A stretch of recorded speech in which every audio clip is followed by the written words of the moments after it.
PT Wijaya Karya Beton Tbk atau WTON mencatat kontrak baru senilai 2,53 triliun rupiah hingga Agustus 2025.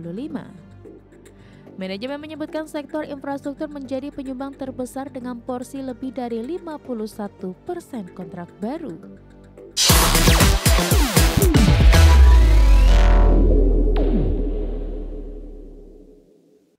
PT Wijaya Karya Beton Tbk atau WTON mencatat kontrak baru senilai 2,53 triliun rupiah hingga Agustus 2025. Pencapaian ini berasal dari berbagai proyek strategis di sektor infrastruktur, industri, kelistrikan, properti, tambang, dan energi. PT Wijaya Karya Beton Tbk atau WTON mencatat kontrak baru senilai 2,53 triliun rupiah hingga Agustus 2025. Manajemen menyebutkan sektor infrastruktur menjadi penyumbang terbesar dengan porsi lebih dari 51% kontrak baru. Disusul sektor industri sebesar hampir 23%, kelistrikan 13,45%, properti 9,29%, serta tambang dan energi 2,53%. Beberapa proyek strategis yang digarap antara lain pengiriman produk untuk pembangunan Ciputra World Mall Makassar dan jembatan akses utama IKK Karawang. Selain kontrak baru, WTON juga mencatatkan pendapatan 1,57 triliun rupiah hingga kuartal 2 2025. Produk beton pracetak masih menjadi lini utama yang menopang mayoritas pendapatan perusahaan. WTON juga memperluas portofolio mulai dari kuari, beton pracetak sentrifugal dan non-sentrifugal, ready mix concrete hingga jasa instalasi. Adapun manajemen menegaskan fundamental bisnis Wika Beton tetap solid meski di tengah dinamika industri konstruksi nasional. Konsistensi pencatatan laba sejak 1997 disebut sebagai bukti kekuatan bisnis perusahaan. Hal ini sekaligus memperkuat posisi Weton sebagai pemain utama dalam pemenuhan kebutuhan pembangunan infrastruktur di Indonesia. Berbagi sumber, IDEX Channel. Emiten konstruksi PT Berdikari Pondasi Perkasa Tbk yang berkode saham BDKR berhasil meraih kontrak baru senilai 336 miliar rupiah sejak awal 2025. Lebih dari 60% perolehan tersebut berasal dari proyek sektor swasta, di mana perseroan optimis langkah strategis yang ditempuh dapat mendukung target kinerja tahunan.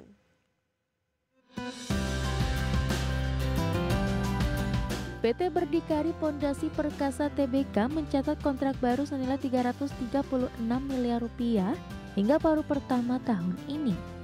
Sebagian besar yakni lebih dari 60% berasal dari sektor swasta. Persero menilai kontrak ini sebagai modal penting untuk menggenjot kinerja hingga akhir 2025.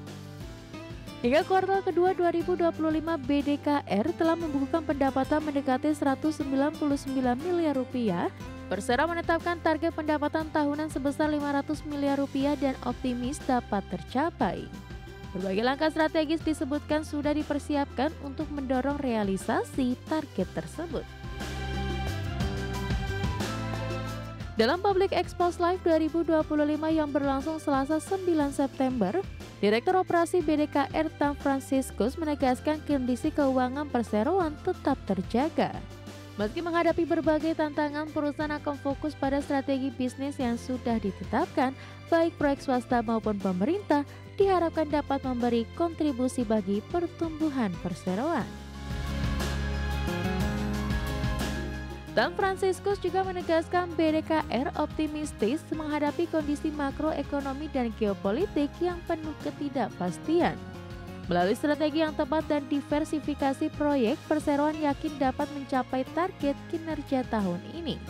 Optimisme ini sekaligus mempertegas posisi BDKR di sektor konstruksi nasional. Kami menyadari bahwa kondisi ekonomi dan dinamika geopolitikal global saat ini masih menghadirkan ketidakpastian. Hal ini berdampak pada kinerja perseroan sehingga belum sepenuhnya optimal. Namun kami tetap optimis jelang akhir tahun 2025 ini aktivitas bisnis mulai menunjukkan tanda-tanda positif dan kami yakin memasuki tahun 2026 perseroan akan kembali pulih dan bergerak lebih kuat. Sejak didirikan pada tahun 1984, BDKR telah mengerjakan proyek konstruksi menantang di berbagai wilayah Indonesia. Ruang lingkup usaha meliputi pondasi, perbaikan tanah, konstruksi dermaga, pengangkatan berat, hingga penyewaan kren. Pada Maret 2023, Perseroan resmi menjadi perusahaan terbuka dan berhasil mengumpulkan dana IPO 141 miliar rupiah dengan harga saham Rp200 per saham. Tim Liputan, IDX Channel. Pemirsa, dari informasi emiten kita beralih ke update IHSG pada penutupan sesi pertama hari ini, di mana IHSG hari ini ditutup menguat 1,06% ke level 7.709,41. Di mana IHSG tadi pagi dibuka di level 7.682 dan sempat menyentuh titik tertinggi di level 7.717. Adapun 424 saham mengalami penguatan, 240 saham mengalami pelemahan, dan 143 saham stagnan atau tidak bergerak. Adapun pemirsa, saham-saham mengalami kenaikan tertinggi atau top gainers antara lain ada BBCA yang mengalami kenaikan 2,66%, BMRI mengalami kenaikan 1,86%, BBRI naik 2,11% dan PANI mengalami kenaikan 7,4%. Sementara untuk top losers atau saham-saham yang mengalami penurunan terdalam ada Antam yang mengalami penurunan 3,55%, BRMS mengalami penurunan 3,14%, MDKA mengalami penurunan 4,07% dan PSAB mengalami penurunan 6,14%. Sementara untuk pergerakan sektoral pemirsa, infrastruktur dan properti sama-sama mengalami kenaikan di 1,55% dan 1,43%. Sementara barang baku mengalami penurunan di 0,75% dan teknologi mengalami penurunan di 0,42%. Pemirsa, Menteri Keuangan Purbaya Yudi Sadewa menegaskan komitmennya untuk menjaga disiplin fiskal dengan penyusunan anggaran pendapatan dan belanja negara atau RAPBN 2026. Purbaya memastikan berbagai program strategis pemerintah seperti pangan dan pendidikan diharapkan akan mendorong belanja ekonomi pemerintah dengan cepat.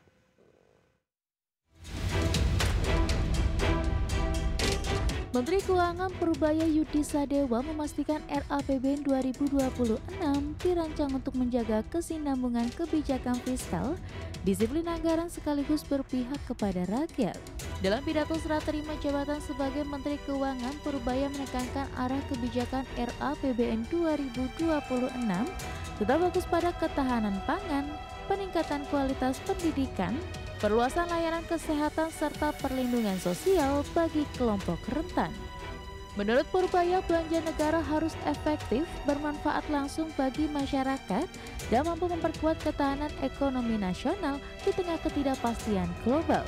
Prinsip kehati-hatian juga akan dijaga agar APBN tetap sehat dan kredibel dalam menopang pembangunan.